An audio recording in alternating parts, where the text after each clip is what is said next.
Good evening, and welcome to another episode of The Fire Caves, a Star Trek Deep Space Nine podcast. I'm one of your hosts, Perry. And I'm your host, David. Tonight we're talking about Season 5, Episode 20, Ferengi Love Songs. Before we continue, you can find us on Facebook, Spotify, Apple Podcasts, and YouTube as The Fire Caves, a Star Trek Deep Space Nine podcast. Absolutely, and as I say every single week, you should find us and follow us because we are great, we're awesome, we're a good time. Trying to make sure that we stay a good time, but that can definitely improve with more interaction from you all. So please don't feel shy. Leave us a question, comment, whatever it is you have on either a video on YouTube, or you can find us, of course, anywhere you do your various social medias. Facebook will probably be best to get the most rapid response, that is. But yeah, join in, have fun, and hopefully you take away something here a bit more enjoyable from this show that we all love so much and is also like 30 years old. So there you go. Um, Now, as David said, we are talking about the episode tonight, Ferengi Love Songs. But before we get into it, as always, I like to check in. So, David, how has your week been? It's been good. It's been busy, which has been a little interesting. Work wasn't busy for 3 days, and then today it was like busy. It's like, which is great. Need that. But yesterday I was watching my friend play that board game I mentioned I played a couple weeks ago. It's like Hmm. 6 hours or like 12 hours long. There's an online tournament he was in. You can play the game online as well. It was still a board game, but you can play it online with people. It was fun watching him play it because last time I played him, he was one of my opponents, and now here I am, kind of rooting for him. Um, Meanwhile, I was trying to also read the book The Pacific, which is one of those Band of Brothers style. The Band of Brothers style show. The Pacific was based in part on this book. But with everything going on this week, I was a little behind. Partly because as we talked recently, when you and I talked on our most recent episode, we had talked about the Dune movie, and I had Hmm. picked up the Dune book, and instead of reading what I had intended to read in the Pacific, I had reread parts of the Dune book instead, and which was great, but it put me behind on my reading, and so I'm like 100 pages behind right now. And part of me is like, oh my gosh, I've never been that far behind in my reading that I planned for myself. But that's fine. I'll catch up. Um, but other than that, it's been a pretty normal week. How about yourself? What's up with you? Oh yeah, I mean, since Dune, I did do a little bit of a review of Dune, not of the books, but I went and I reviewed the other two Dune movies. So there's the one from the Mm, '80s, of course, and there's one I've talked about a lot, which is the one that came out in the early 2000s. I think it was like 2004, 2003, something like that. It came out. right. It was back when the Sci-Fi Channel was still the Sci-Fi Channel, and they were doing all of these weird kind of reinterpretations of certain classics. Like they did a Wizard of Oz take. It was just called Oz, and it was interesting to say the least.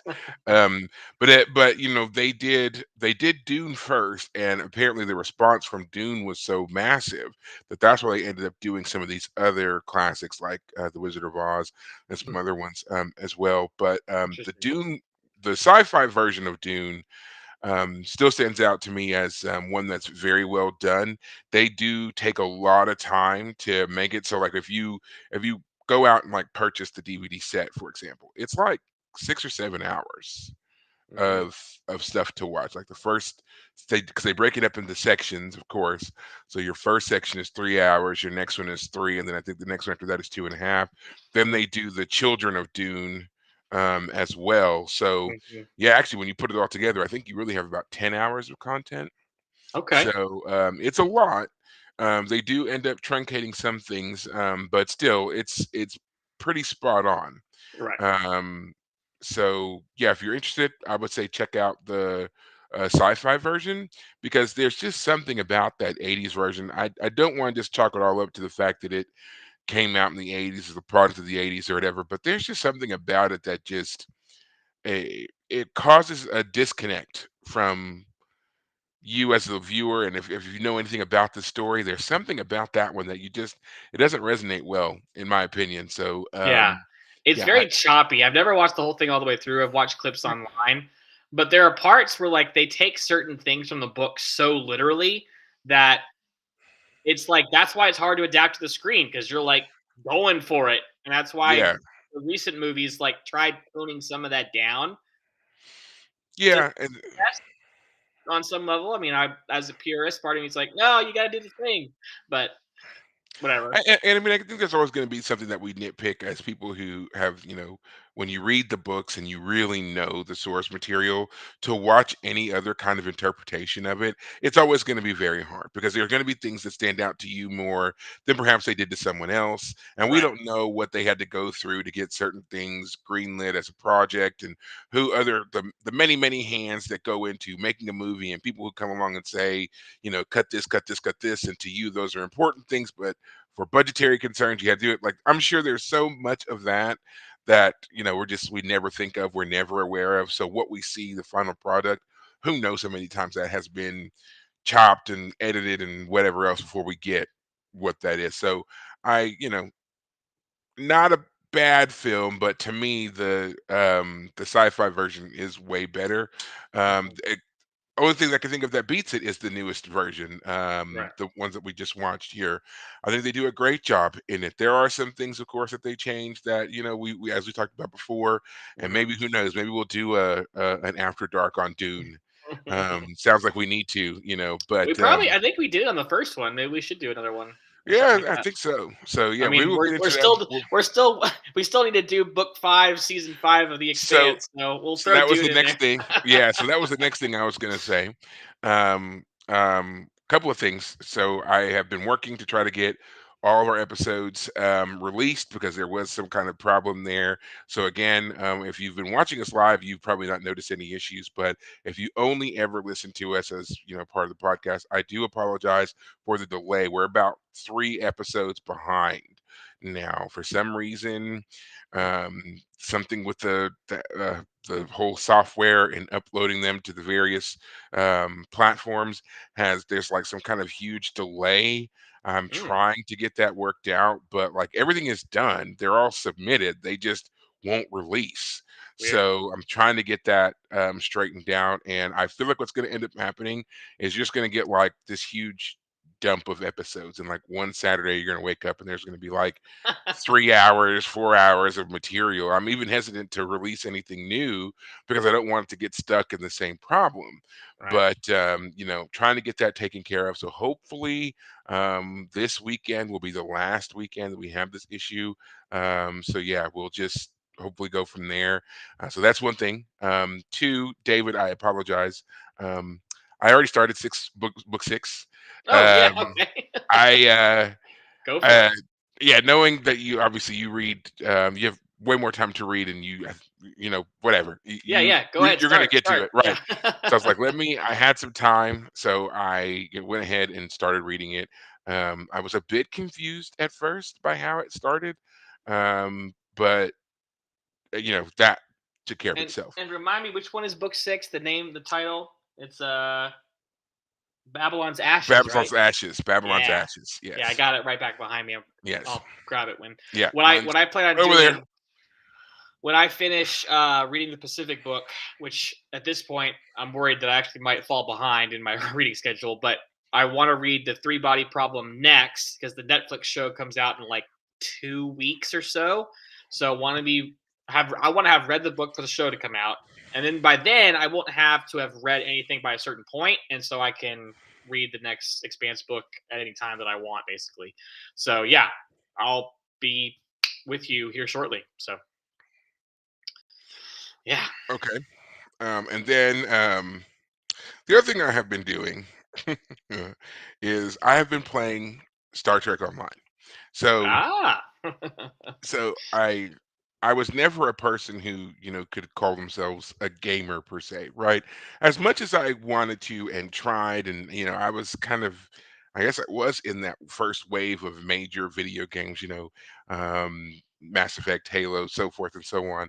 Um, Beyond really those 2, Mass Effect and Halo, I didn't really play a whole lot of games. Mhm. Um, I tried, but I got distracted a lot. I think beyond Mass Effect, Call and Halo, the Call of Duty series is the only other one that I followed uh, seriously. Yeah. And then even those that kind of fell off a bit, here and there. But when Star Trek Online came out years ago, I had signed up to be, and I was one of the first in that group to play that game. Back when it first came out, it was a $15 a month subscription, and you were like one of maybe, a couple thousand people playing the game as it slowly but surely expanded. Now it's a free open verse game. It's like got endless missions upon missions upon missions. Right. They're constantly updating, constantly changing, constantly tweaking things based upon the shows that are out and characters that are available. So I started again, and it was really jarring with that when you first start the game. Um, Spock is talking to you, and it's Leonard Nimoy. So it's Oh like wow. one of the game was like one of the last things that he did before he passed. And so there's a lot of stuff for him and his character and so forth. And they've done that for other characters who have passed on. You can go in the game to like certain monuments for these people who have passed, which I think is really a very unique way to continue to honor the legacy of an individual. Right. Um, but yeah, I've been having a really great time playing that game, mainly because the way that they come up with stories and how they make the stories relate to just all aspects of Trek. Some things you probably forgotten about or just never gave a second thought to, and the crossing of characters and all that kind of stuff. Like I played a mission last night that had characters from the Next Generation, Deep Space Nine, Voyager, and some like secondary or even tertiary characters from the original series. All were in this one story. And I was like, you have almost touched every corner of the franchise in one go, in one storyline. I don't know how they could have fit all those characters Oh, in see, the I thought story. the same thing, but it was quite compelling. And like when you got into the actual story of it, I was like, you know what? It's a pretty interesting story for what they've done here. And then the best part is, a lot of these characters are voiced by the original actors. Like, for example, in this particular mission that I played, we had Wesley and Beverly Crusher were back. Captain Janeway is back. Lita was there. Lita. Lita, yes. Oh my Um, goodness. oh, I forgot. Tilly from Discovery was in this one as well. Wow. So I mean, they Huh. had so many different characters that just were popping up and were a part of this, and it was great to just kind of be immersed in that and playing along. Um, so if you're interested at all, I would strongly suggest at least checking it out. Again, it's completely free. You can get it on Steam right now is probably the platform that's easiest access to download it. But I don't think you even have to go to Steam. If you just type in Star Trek Online, there's various ways you can download it and stuff. And yeah, it's completely free. You create a character, you go through a brief tutorial slash academy for training and whatever else to get yourself familiar, and then you're just off, and you can select any mission that you want to do and go from there. So yeah, try it out. Gotcha. Okay. But we're not here to talk about all of that. As fun as it could be to talk about all of that. Right. Um, we are here to talk about Star Trek Deep Space Nine. I will say really quick, if you do play Star Trek Online, send me a message. You don't have to give away like any of your handle or whatever, and tell me who, whatever. But tell me, I want to know what type of ship you currently have. Not the one they start you with, but what kind of ship do you currently have? Just let me know. I'm very interested because that was one thing I also did. I was cruising around and I saw they were just wild designs on ships. I want to know. I don't even know where half of them came from. So if you've got, and especially if you've got like a really odd, kind of out there hero level ship, let me know what it is. You can leave it as a thing in the comments. You can send it on Facebook, whatever. Just let me know. But yeah, back to Deep Space Nine and Ferengi love songs. So, did you want to do the recap, or did you want me to do it? I could do it this week. I think you did it last week, right? Yes, I did. Yeah. Alrighty. So yeah, Ferengi love songs. It's a fairly simple one, so I think we can push through pretty quick. Um, So Quark is depressed because he has been blacklisted by the Ferengi Commerce Authority, and so on the advice of his brother Rom, he goes home to seek comfort from his mother Ishka, who we might remember the last time we saw her was a couple, I think like maybe 2 seasons ago, where she had been. Uh, it was revealed that she had been making profit and was basically uh, acting very rebelliously toward Ferengi law about women and profit and clothes and etc. etc. Well, when when Quark gets home, he finds out that Nagus Zek is romantically involved with his mother Ishka and is living at the house. Turns out that they've been privately having this relationship that's not publicly known.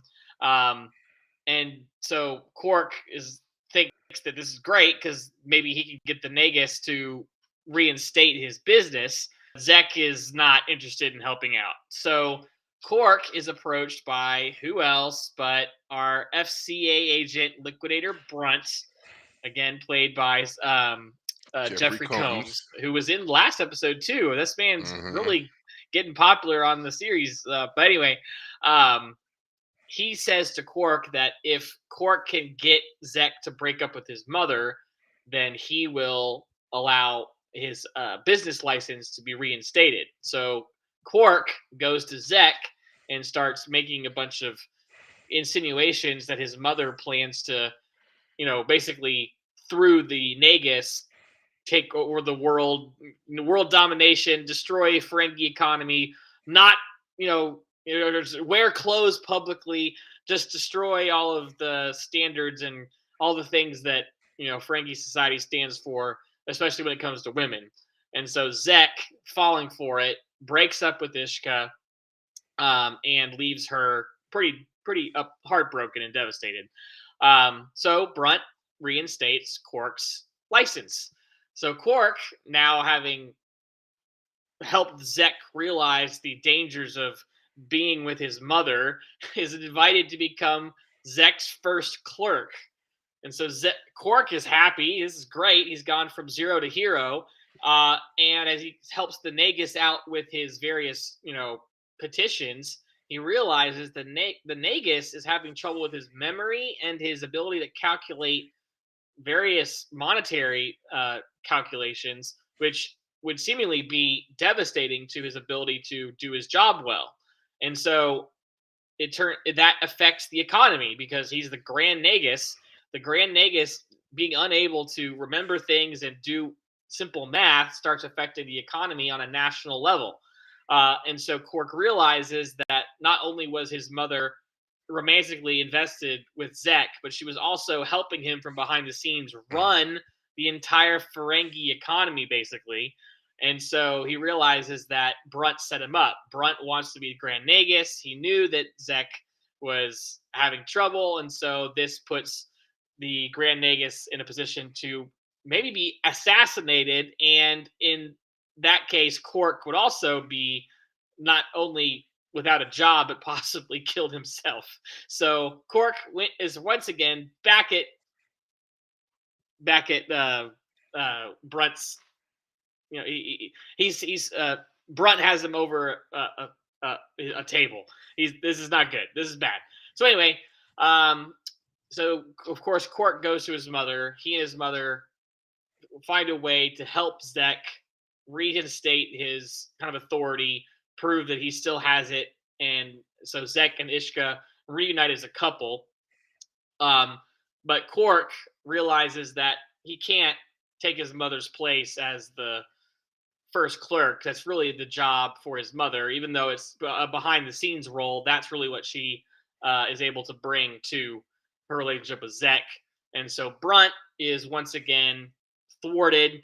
He's not able to take out the Grand Nagus, and he allows Quark to keep his business license.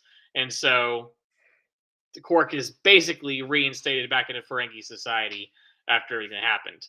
Meanwhile, secondary plot: Quark's brother Rom is making wedding plans with Lita, the Bajoran, and so he's now wearing a Bajoran ring. But when Dax and O'Brien make some comments about, oh wow, Ferengi don't usually engage in this type of behavior with their females, joining their beliefs and letting them do this and that, walk around with clothes on in public, etc., etc.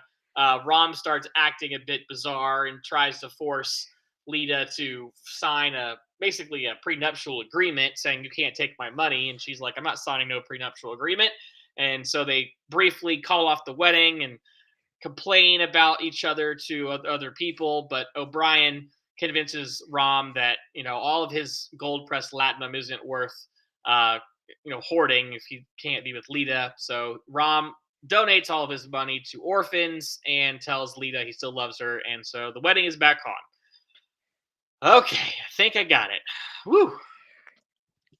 Yes, that is essentially it. That is essentially the episode. So obviously, we're going to get into the specifics here. So don't worry about that. Um, Interesting episode to say the least. Um, like I said, I try to figure out a word for everything. I think that this one, it's very comedic, all things considered. But Brunt adds something else to it. So we're going to get into all that, of course. But David, of course, first time viewer, what did you think of this episode? I thought it was fun. Ferengi culture is fun to kind of be amongst for a bit. It's been a while since we've been with them. However, it was just 2 episodes ago that we had a Quark centered episode where his cousin had come and they had Hmm. tried uh, running weapons through the station, but Quark getting and growing a conscience, as we find out, he talks about that in this episode, uh, was part of what caused him to pull out of all that. So Quark had been kind of a sideline character for a number of episodes because of the kind of the bigger plot for a while, and so we've clearly returned to having a bunch of Quark episodes to make up for his seeming absence, which is great because Armin Shimmerman as Quark is always fun. We did have a different actress playing his mother, though, Yes, Cicely Adams Cicely this time. Adams. Yeah, I remember Cicely Adams. that it was someone else. Andrea Martin Hmm. played her the first time, and apparently, like that was like season 3, I think, right? So it's been a while since we've seen the character, and but I noticed like it wasn't quite the same person, though a lot of makeup was was on well all of our Ferengi cast.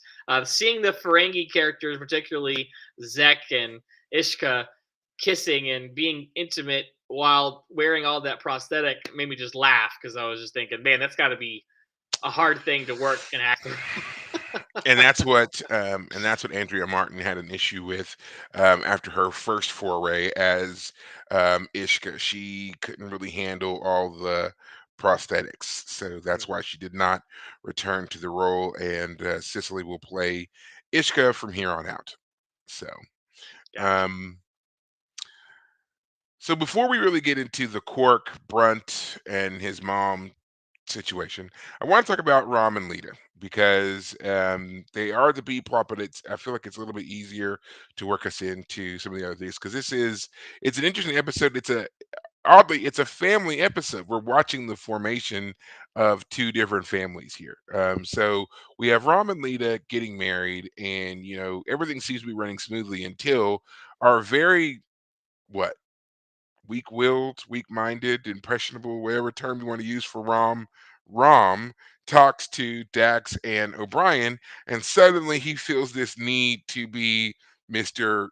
Super Right. Ferengi, which Yeah. is hilarious considering everything he's ever done when trying to be a good Ferengi has failed spectacularly.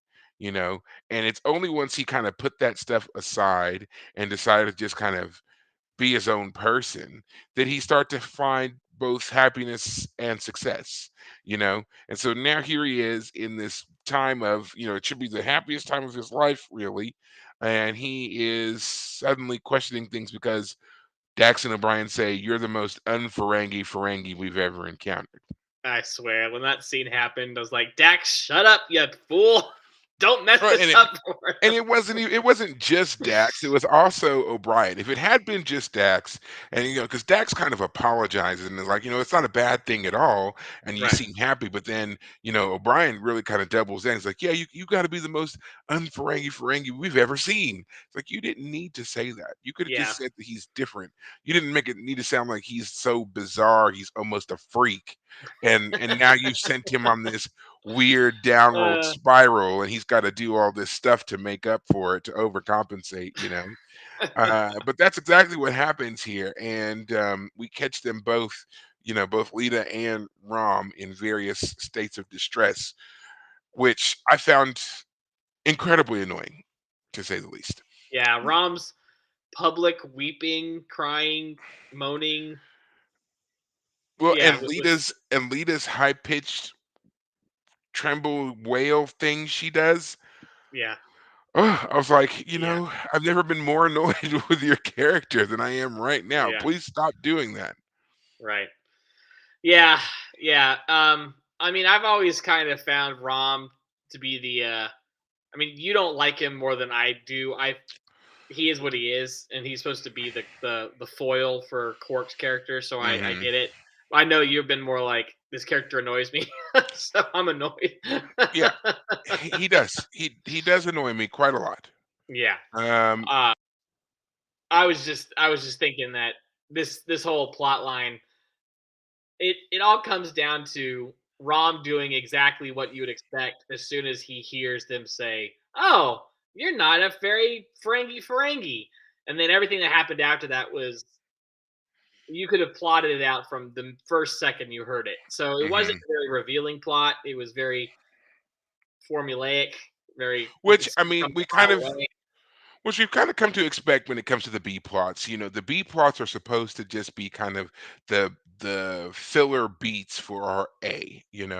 And Deep Space Nine doesn't really have a whole lot of B plots, let's be honest. So I'm not really surprised at all that we found this one very, formulaic, very straightforward. But I just wish they had done a little bit more with some of the other stuff that was going on. Like, I would love it if the B plot was kind of an amalgamation of like other stories. Like, I have to admit, I was more interested in Worf, Cisco, and Odo when they were walking down the promenade and they were talking about the General incident with General Martok. Martok. Yeah, Watching the three of them, I loved all of that. And then, of course, when they encounter Rom sobbing at his job. Um, but yeah, I was more interested in that. I was like, I wish we had seen some of that with these other guys kind of in the background, yeah, so just to watch kind of like a weird duality of a B plot of these two competing stories. But I understand that that would probably have been impossible to do because they would have essentially been shooting three stories at once to yeah. do that. Well, I'll put it this way. I think it's fun when I mean I haven't seen Deep Space Nine do this, but it would have been fun if during all of this B plot with Rom and Lita in the background, everything that was described was happening. We saw General Martok in the background disciplining one of his Klingons by Right, like throwing him. they're Me. Right, like, yeah, him and Lita are Yeah, like down here on the promenade arguing, but then we can see up in the angle here the yeah. voices getting louder and louder and the shoving, and then all of a sudden someone goes over the balcony. Yeah, That would have been very funny. I wish they You had know, just done something like that because the plot, as we hear it from Odo and Cisco talking about it, is that there was an ambassador who was a centimeter away from being hit by the falling Klingon, who wasn't hurt. Of course, he wasn't. It's typical Klingon discipline for that sort of thing to happen, but the ambassador was shook. I just that would have been a well, great who in the wouldn't have been? background kind of Right. moment. Who wouldn't have been shaken by that? You're walking, minding your own business, and all of a sudden you hear a scream, and then whoosh, right in front of your face, and then a body hits the ground. I mean, Yeah, absolutely would have been shaken. yeah, And then Worf was like, "That was a disciplinary measure. He wasn't even hurt." It's like, Worf, that is not the point. All right, not the yeah. point at all. He threw And someone off a balcony. Yeah. And of course, Cisco has the right response. All right, Odo, let him out. And Worf, Worf, tell tell him not him, to do it don't do it again. again. Right. Yeah. Yeah. Perfect response. Yeah. And then they come across Rom, who's trying to fix something, but instead of fixing something, he's just moaning. after having broken up. Again, his breakup was so typical too. Like, well, then this wedding is called off. Takes the earring off, and yeah, Which is it was a another silly that's little another plot. right, it was another thing about the plot that I didn't like. I mean, he was already so, eager and accepting of Lita and Bajoran ritual and everything else. He's studying Bajoran culture. He's Right. wearing the Bajoran earring. He is down for a traditional Bajoran ceremony. And then a couple of quick words from O'Brien, and suddenly he's off to, you got to sign the contract. You got to do this. Why are you wearing clothes?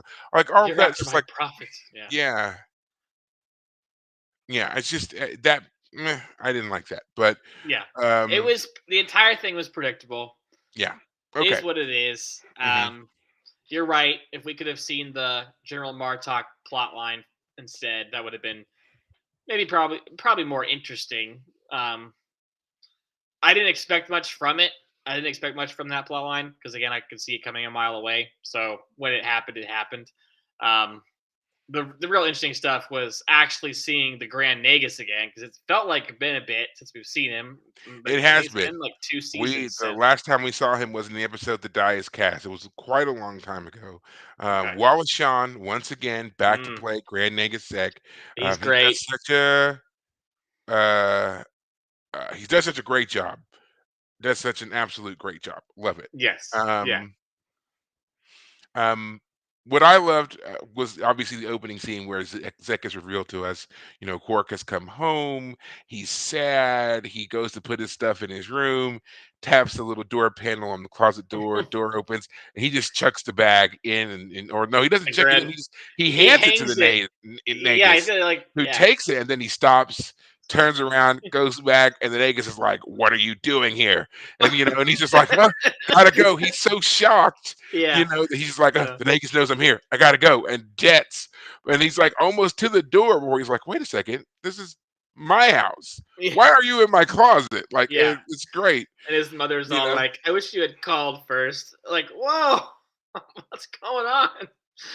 Yeah. Every time someone had to beam over to the house, they always beamed into Quark's closet. Brunt showed up there at least twice. Whenever he showed up at the house, which I thought was like, why is it always the closet? Other than it being a good place to, secret away and plan some behind the scenes maneuvers. And But and you would think that for a people as ambitious, I guess, about their money and also kind of secretive about their money so that no one steals it from them. You would think they would have some kind of security countermeasure to stop people from beaming into your home.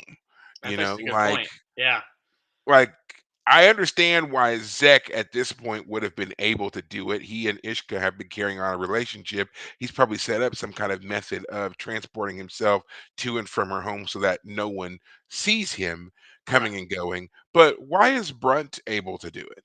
right, And they do make it seem like it's kind of a easy thing to just appear in the closet. And if this is a room that's not used that often, why are they appearing in the closet? Why wouldn't he beam into the room itself? right. So yeah, I had a couple of questions there in watching that and just trying to get my head around Ferengi architecture as well. I understand that they're short people, but why do they make their doors so short? They had to duck Yeah, to walk into everyone, every door, every yeah, doorway. yeah. That was felt weird. Like it was intentionally oppressive, intentionally an unpleasant place to be, which seems just strange in general. Um, but yeah, the only thing I think of is maybe the Commerce Authority. They are allowed to beam into homes, like they somehow have some sort of way to bypass stuff. But that's the only thing I could think of in terms of why they could beam in. But But if that's the case, why would they be beaming into the closet? If they're allowed to do it, why wouldn't they beam into the main room of the home? yeah, well, maybe it's a general. You can beam in anywhere you want. You can inspect anything you want. You're the Commerce Authority. So yeah, that's what I thought. I mean, is what it is, I guess. Hmm. Of course, So again, we had Jeffrey Combs as Brunt again. This is his yes, like at least fourth or fifth time. I was as gonna the say character? I think it's probably the fourth time that we've seen him appear as Brunt. Okay. Um, he's been Brunt. We've seen him as Wayoon as well. He was also random, very rich, but no name given alien who tries to buy the holodeck program featuring a very um, naughty Kira, we'll say. And yeah, so there's Yeah. obviously a love here for Jeffrey Combs. Um, what was I Oh going my to say there? gosh! According to his Wikipedia page, he appears in Deep Space Nine 33 times, Oh 33 yeah. episodes. Well, this is Wow. nothing compared to what we're getting into. We're going to be seeing him a lot. He Huh. really has a way of embodying characters and making you want to see more of them for sure. So, yeah, Interesting. he's pretty awesome. Okay. Um, I mean, we've seen him in three characters now. He's probably appeared mhm. on screen there for at least 8 times. That, according to my count, then he has 25 more appearances in 2 seasons and a few episodes left. So he must be showing up a lot here.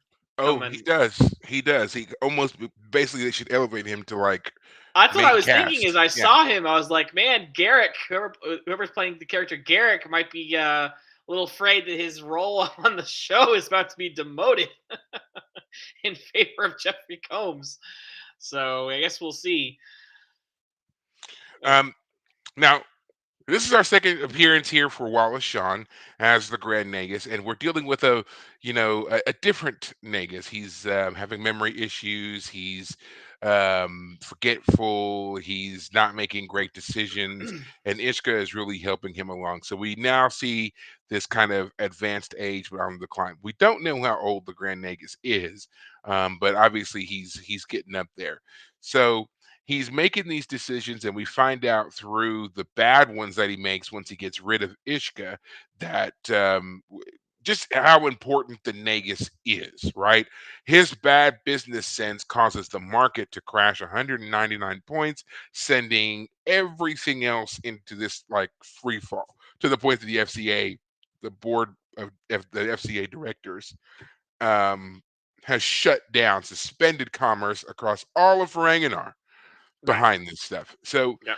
w- is there anything that we have that would be equivalent to that in any culture in our world that you can think of that would be something on that level? We have somebody who is such a linchpin in our something, our commerce, our Right. political situation. I don't know, even our medical complex, whatever it is. That if they start making bad decisions or and otherwise incapacitated, everything else stops. Obviously, nothing quite to that extent. Only thing I can think of is someone like Warren Buffett making some sort of public announcement on some level, like you should buy this blah blah blah, this stock, and it going so poorly that somehow people started chain reactioning to that response. But yeah, obviously nothing quite like that. Certainly not planet wide. That's unique to the Ferengi in that sense. So that is the whole Ferengi cultural mindset and how intensely wrapped up in their finances they are is is obviously quite extreme. And they've always said that the Ferengi are supposed to be kind of a parallel for humanity at certain stages and Right. so forth. I love the fact that we get to this part where Quark finally admits that he's grown a conscience.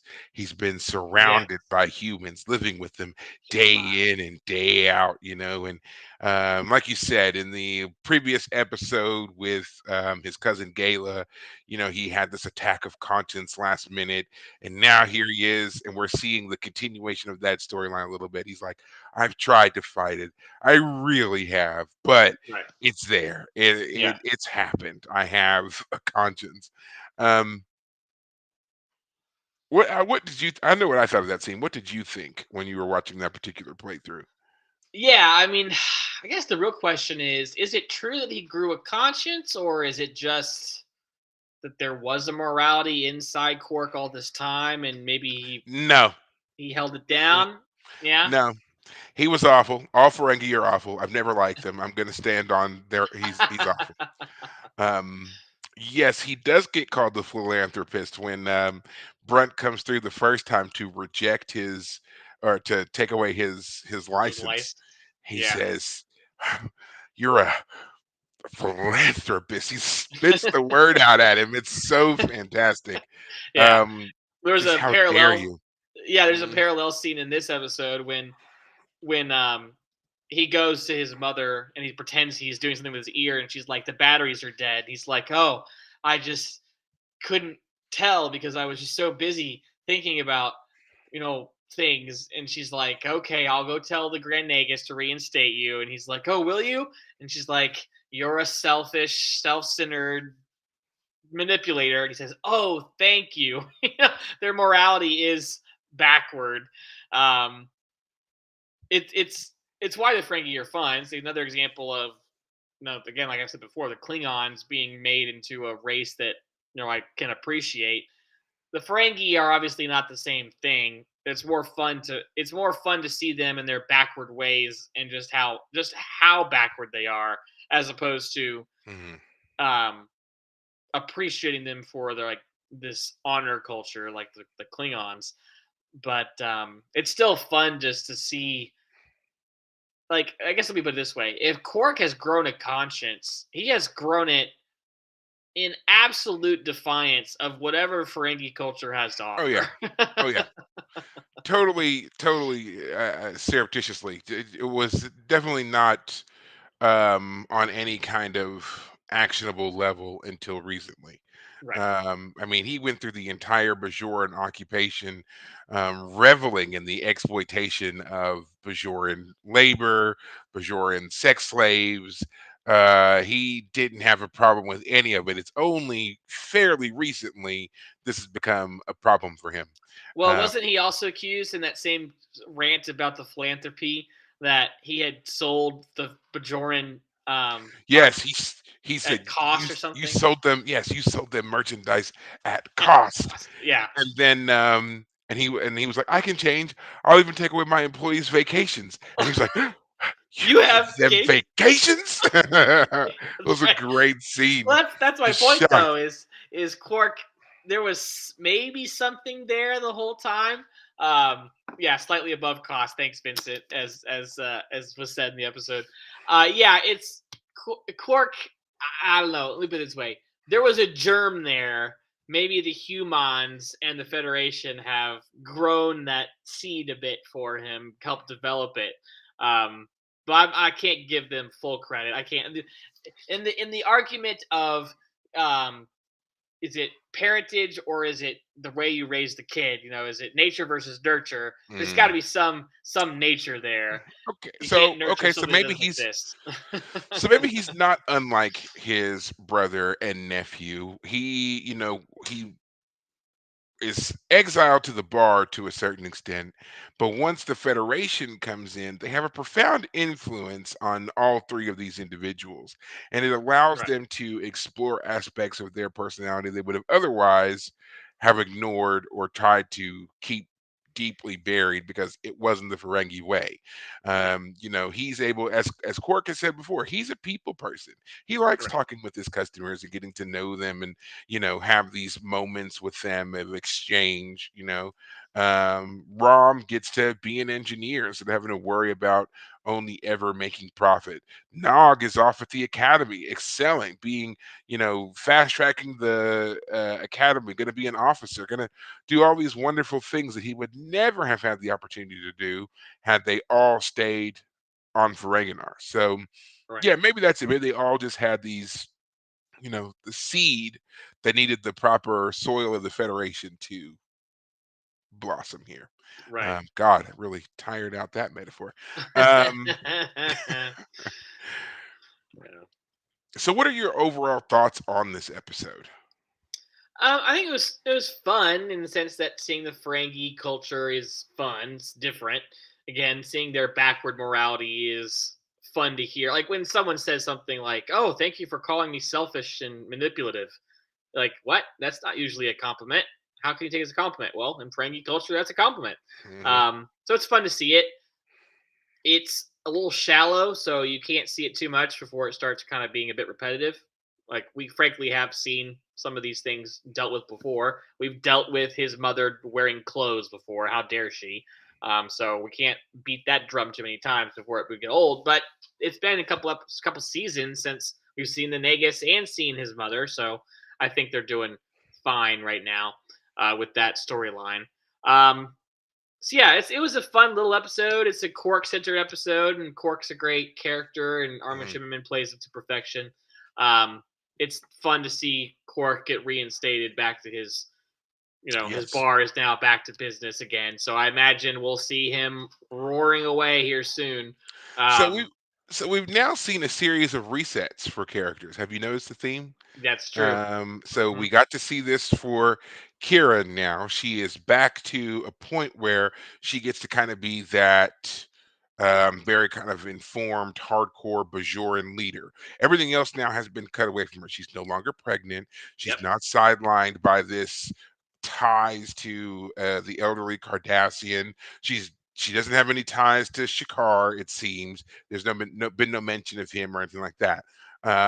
Odo is more informed about himself. He's not plagued by this need to know where he came from or experience anything in particular. We've watched him be human. We've watched him be sad. We've watched him be drunk. We've watched him have his first time now. We now have this, he's a more complete individual ready to move on. We see now the evolution we've seen the evolution of Nog, we've seen the evolution of Rom. Now we're seeing the evolution of Quark. Yeah. He is more informed with himself. He knows he has a conscience. He knows what line he would no longer cross. He also now, with all of that suffering, has come back the other side, and he has his bar back.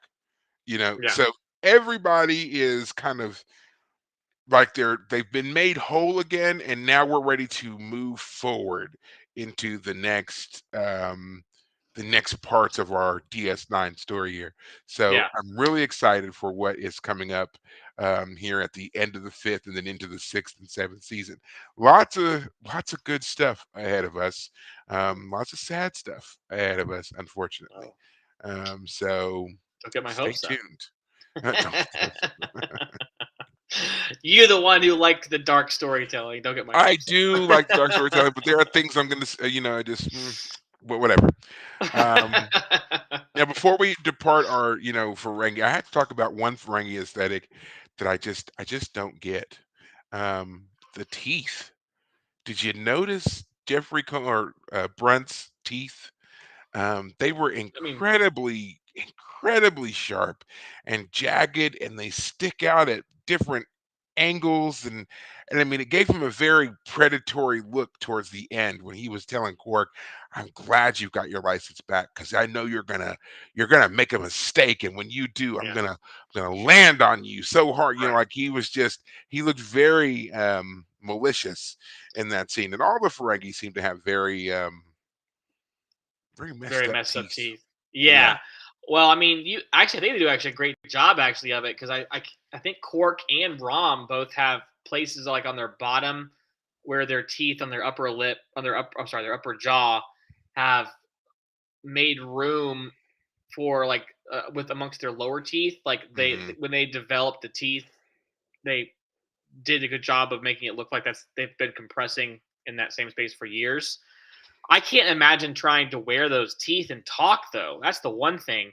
I mean, every actor who ever has to put those things in, you can tell that they're having to, almost lisp through them. It's Jeffrey Combs in particular who really lisps his lines through the teeth, which is fine. I'm not saying it's a bad thing, but you can tell that talking through the teeth takes some effort.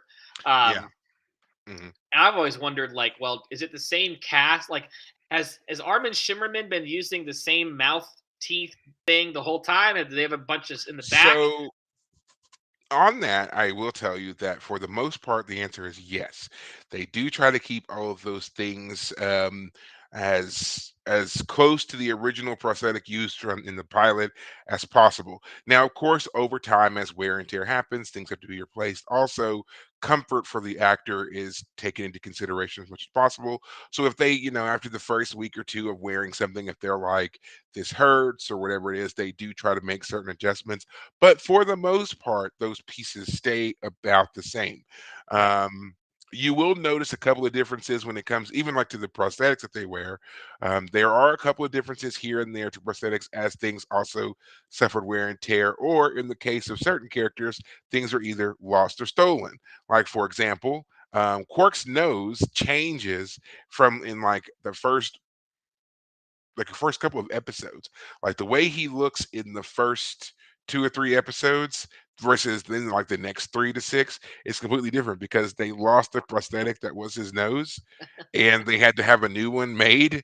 So then it changed and he was like temporarily wearing I think one that was supposed to be for Rom or something like that, and they tried to fashion so he looks different.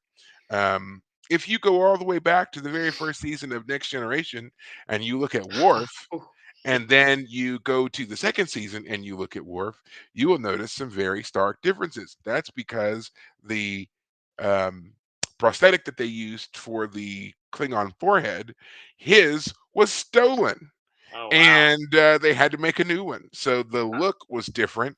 And thankfully, though, they made several, Michael Dorn's copies like, and I stuff. don't know what happened to it. Wink, wink, nod, nod. Yeah. Or I think it's more of a makeup costume designer was fired, and in retaliation, they took the prop with them to Yeah. stick it to him one last time. Yeah. That's So, probably more accurate. yeah. Um, yeah, the teeth have always been something I've noticed. Just because that's the most obvious. But it's always funny. You mentioned Worf. Worf has teeth. Michael Dorn wears teeth on his upper lip, which are Mhm. more jagged and yellow. Upper and lower, because if you look at his mouth, the bottom teeth, he's got one that sticks way up, so Oh, yeah, I was gonna he's say I don't really notice it much on the bottom, but you're saying, am I yeah, missing something? Oh, top and okay. bottom, he's got I'll have to look fangs. closer. Okay, maybe it's someone else then I'm thinking of, but um, yeah, gosh, characters like Odo and Quark having to put all that on, and the Cardassian characters.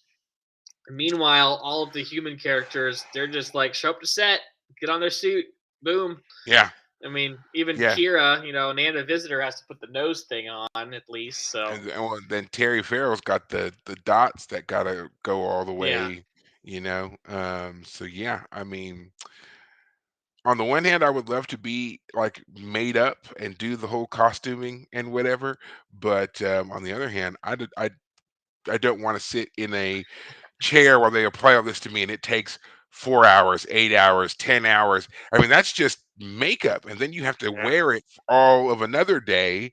I mean, that's a whole shift right there. It takes 10 hours for them to put your makeup on. That's your whole shift right right, now at work. yeah, And you're just yep, sitting in a chair. I mean, I'm sure they get breaks and stuff, but yeah, for the most part, you're just sitting there while they put this on you. Then you have to do all your scenes and then you have to take it all off right, and they got to do it again. I'd be like, nah, figure out a way to make this like as comfortable as possible.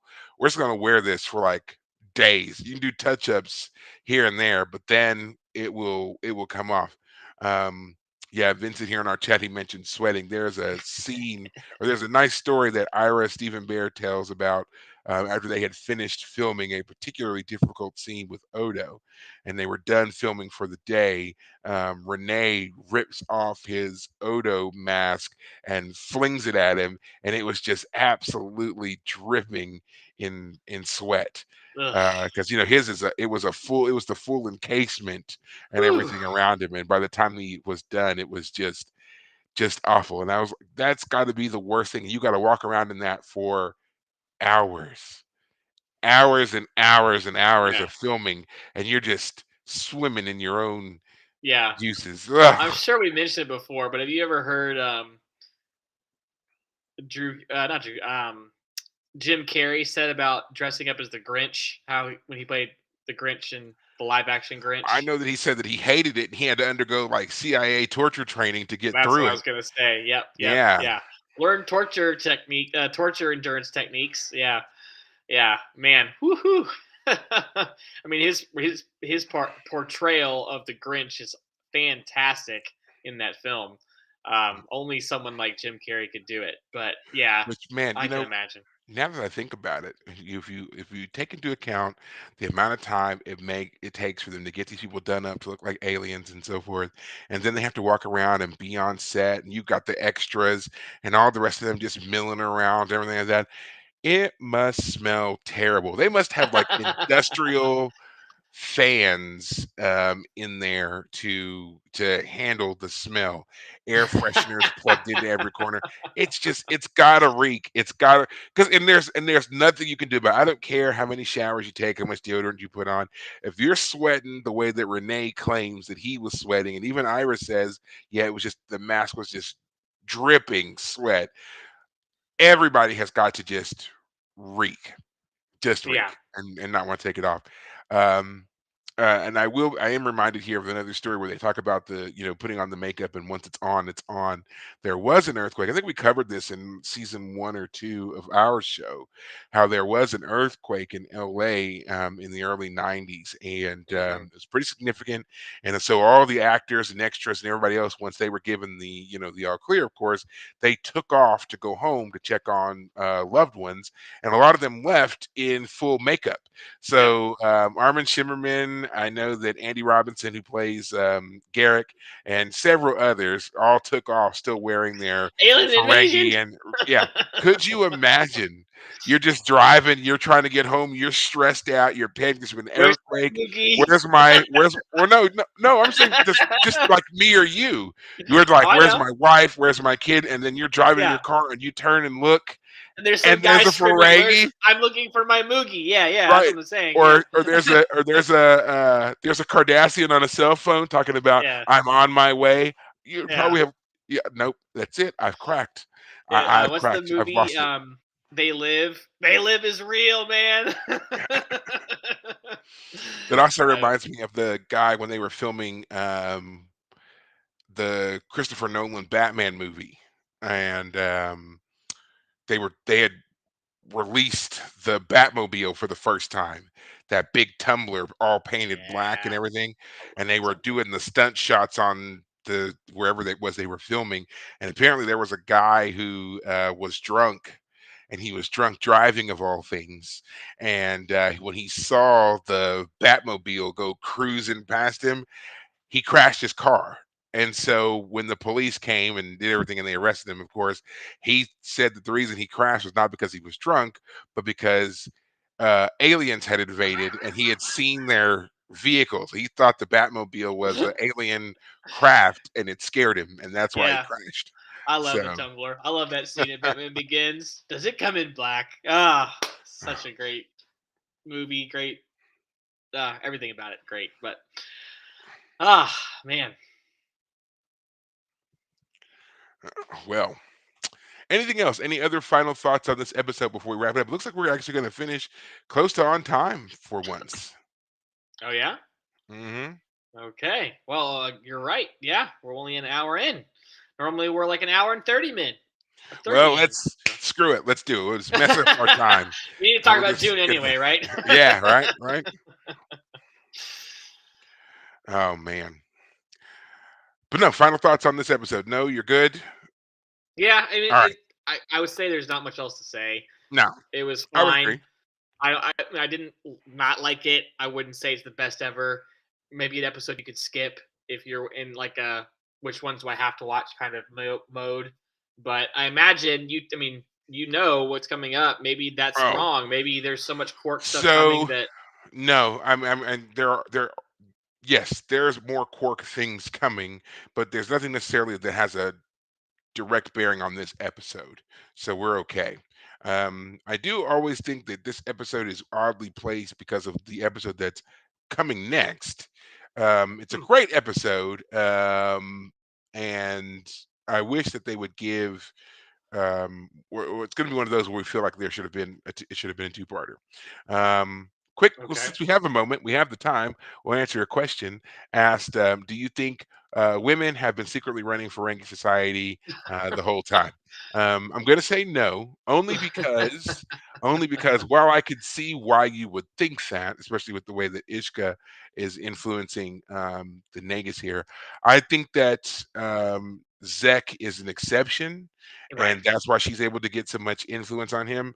And I also think that in the past, they probably killed a lot of the women who tried to earn profit. They didn't just strike them down and make them pay it back and cite a fine or whatever. They probably killed them. So Yeah, because it was um, season one where we had that episode where we had a female Ferengi perusing, trying to pass as a male, and she was mhm, successfully passing until she fell in love with Quark and revealed herself.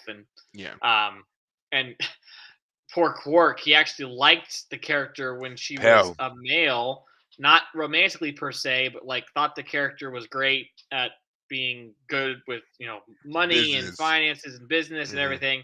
But as soon as he realized the truth, and that's also one of the episodes where we learned about the Dominion for the first time, if I remember correctly. Hmm. Yeah, like it seems like what happens is women probably in the episode where we learned that Rom had been married before, it was his wife through her father who took advantage of him. So I imagine women probably pair up with a man to accomplish certain things. Like they probably Yeah, try and seduce men in order to gain financial benefit all the time, but it's probably such an obvious ploy that it doesn't work as well. And because they already walk around naked anyway, it might. I'd be curious. I would imagine they're probably heavily subjugated, but there are probably women like Ishka who, if not yeah. business savvy or at least wily in their own ways, well, I'd be curious. So Yeah, I would say there's probably more women like Ishka than not. With Ishka, and then we see Pell, of course. There's probably more of them, and there probably have historically been more of them than not. I mean, even in this episode, Ishka says that the women also play their own Tongo tournament. It's in the sub basement, but they the still play. So they're sub clearly, basement, yeah. yeah, So I mean, it clearly indicates that the women have a sense for business, a mind for it, and so forth. It's just that the male dominated society doesn't allow them to really do anything with it. So, yeah. I imagine there are probably a number of women who also they advise their husbands probably on things, but they're never allowed to publicly do it. The males will always deny it. If they get caught, they have to pay huge fines. But I imagine there are a number of women who, behind the scenes, are helping yeah, run businesses yeah, on a certain level. yeah. And it's probably more of an open secret than maybe some people are willing to admit. I imagine that's actually probably a little bit true. So, yeah. Is it just just for show, not just their egos? Yeah, I guess we haven't seen enough of Ferengi society. We've only met at this point two Ferengi women, and one of them we've Yeah. only briefly. We've only met Ishka twice now, so we don't have enough sample size to really tell whether or not that's might be the case. So Well, ultimately, we will see, and we will see what comes up here. Or I mhm. know that with Star Trek Online, a lot of things have been taken from there and are considered um, to a certain degree canon. So depending on where you want to go with that, just you know, that's another reason to look into some of the storylines. And even if you're not necessarily interested in playing the game to find out those storylines, there's a Mhm. great channel on YouTube right now. It's called Certifiably In Game, and Mhm. the runners behind that particular page has basically broken the page up to where they are, as they're playing these major campaigns, they're filming it and they're giving you the story. So if you just want to watch, you can watch the whole stories play out on various ships and stuff like that. Right. They've done a lot of them. I obviously, since I've had my interest um resurgence in this game, I Right. found this channel and I've been watching a lot of them, and they've done a lot of them. There's Romulan missions, Borg missions, Klingon missions, future travel missions, traveling to the past missions, all kinds of stuff. And there's a lot of them that they've already done. So if you're interested at all, go check it out. Again, the channel is called Certifiably In Game. They do a lot of breakdowns also of like Trek technology, Trek lore, ship layouts and designs and things like that. Really just kind of filling you in on a lot of things about Star Trek in general. That if you're more into kind of that more tech specific stuff, that would Hmm. be a great channel for you, in addition Right. to obviously the Star Trek Online stuff as well. No, we're not endorsed by them. As far as I know, they don't know that we exist at all, or that I mean, I just started watching it. So again, Right. just sharing with you something that I found that you might have some interest in. Again, it's called Certifiably In Game. Go check it out if you want. Go play the game if you want. Um, in addition to that, you can find us and follow us anywhere you happen to do your social medias. You can reach us on Facebook, of course, and you can listen to us anywhere you happen to do your podcasting and and so forth. I happen to listen to us on Spotify. You can watch all the episodes of Trek on Paramount Plus, except for Prodigy, which is going to be on Netflix soon for some reason. Um, and then, of course, we have the final season of Discovery is coming out in April, and I believe that Strange New Worlds is shortly after that in May.